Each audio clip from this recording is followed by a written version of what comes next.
9 জন থাকতে পারে নাকি পুরো ফ্যামিলি নিয়ে। এই রুমটা আমার সাথে কথা হয়েছিল, বাট 3 জনের জন্য এটা প্রচুর বড় রুম, প্রচুর। এখানে একটা কিচেন আছে, বাবা এখানে 3টে বেডরুম তো, তাহলে 3 BHK আর কি। এটা তোমার কিরকম রেট? ऐसा सीजन अप डाउन होते থাকে তো 9000 প্লাস জিএসটি। ফেব্রুয়ারি মাস এখন মাসে 12000। অ্যামেজিং ইয়ার। আমার রুম সত্যি খুব ভালো, মানে আমি আজকে না লিখে কালকে সত্যি কথা বলি, কালকে 5টার সময় পুলিশ যেটা তোমাকে বলছিলাম, 8টা দিন রুম খুঁজেছি 3 ঘন্টা ধরে, পুরো একদম আর কি ওই দিক থেকে স্বর্গদ্বার থেকে লাইট হাউস সব।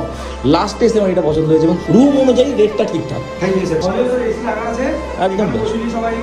সুন্দর সুন্দর, এটা বিরাট জায়গা, বিরাট। 7205854676 একদম। আপনারা আসুন, আমাদেরকে মৌকা দাও, সেবা আপনারা আসুন। শুধু রুম না আর কি, সার্ভিস এডিও করছি বলে বলছি না, যখন যা চেয়েছি তখন তাই পেয়েছি, মানে এটা সব থেকে বড় কথা। আমি এখানে আছি, সামান্য একটা জল যদি চাই, জল সঙ্গে সঙ্গে রুমে এসে গেছে। আমার পায়ে কালকে একটু চোট লেগেছিল, সঙ্গে সঙ্গে স্প্রে চাইলাম, সঙ্গে সঙ্গে স্প্রে এসে গেছে। তোমাকে এখন এসে একটা থালা চাইলাম, থালা পেয়ে গেলাম। এইগুলো মেন জিনিস, জানো তো? লোকে তো এইটাই মনে রাখবে না যে তুমি ঠিকঠাক সার্ভিস দিয়েছো, ব্যবহারটাই মনে রাখে মানুষের। সত্যি স্যার। फ्रॉम यू ऑल्सो, तुमको तो मेरा लैंग्वेज समझ में नहीं